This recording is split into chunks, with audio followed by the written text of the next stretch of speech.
Now we got to go the other route. Excruciating defeats, still sting, still hurt. Where do we start? Where do we start when it comes to South Carolina? I'll tell you, the last time I ever cried over a South Carolina football game was I was 15 years old, and I don't know if you recall this one. 2006, South Carolina at Florida. Jarvis Moss blocks the field goal as time expires. Gamecocks, that was probably the best I've ever seen to this day, the best I've ever seen a South Carolina football team play and not win. That 16-15, I believe, was the final score, loss in Gainesville. The Jarvis Moss, a guy that shouldn't even been playing. He was supposed to be suspended. Got his big paw up. He was like 6'7". Got his big paw up, though, blocked the Ryan Succop field goal. That one ranks up there.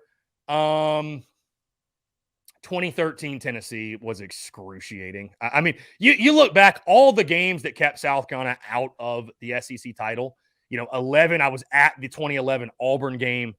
I mean, painful. 2012 at LSU, painful. But that was a game I think I was more so like, on the road, night game in Baton Rouge. I think you lost, but you were like, okay, like that it's not shocking. That 2013 Tennessee game, Marquez North, that is a name that still haunts Gamecock fans. That catchy man on the sideline, Tennessee, a bad Tennessee team. They make the field goal to beat South Carolina, and effectively, again, that's a game that keeps them out. So those are just a few, man. There's so many of them, unfortunately. And you look the past couple of years, we've lost to Citadel, we've lost to App State, but those were like I knew we were bad. So it was like almost like I was laughing. I was like, wow, we're like to this point. But those are the games I mentioned were like South Carolina getting to this trying to get to a pinnacle and just being dashed. I mean, those are the worst. So there's been some tough ones, my man. I mean, that's literally just the tip of the iceberg when it comes to brutal Gamecock defeats.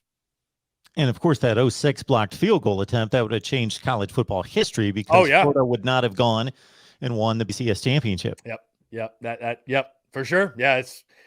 Yeah, that was Blake Mitchell, Sidney Rice, Andy Boyd, Jasper Brinkley, that was Tim Tebow, of course, Chris Leak.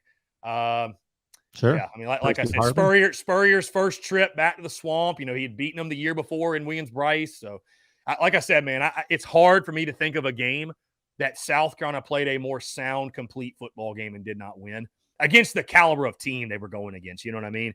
And also, people forget this too. I think it was the play before the field goal. Sidney Rice had like a false start that pushed the field goal back 5 yards. And you just think, what if, Ryan Succop was as good as any in the SEC? I mean, the dude, we just posted a clip the other day. Dude could boot 60-yarders. It was well within his range.